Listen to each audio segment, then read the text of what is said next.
So today we're going to be going over the process of a muscle contraction. Now the whole process starts with a signal from the central nervous system. The signal then travels down into the dendrite, down the axon, and into the muscle fibers. Now this whole thing that you see is considered a motor neuron. Now if you follow this arrow right here, I've kind of expanded what's going on down here. So right here, this is the motor neuron. As the signal travels down into the motor neuron, it releases something called acetylcholine, which is a neurotransmitter in this whole process. And as acetylcholine is released, it goes through something we call the neuromuscular junction.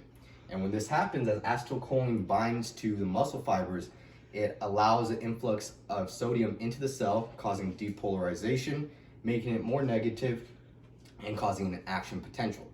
Now, once that happens, this action potential travels down something we call a T-tubule, which then activates the sarcoplasmic reticulum. This sarcoplasmic reticulum is the storage site of calcium.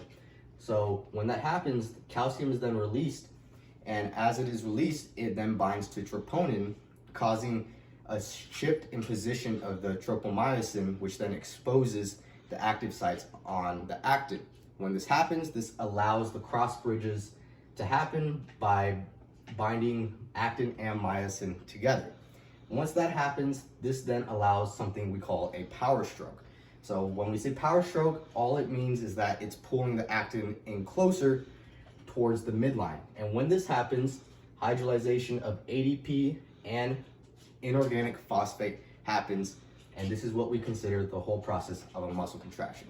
Thank you.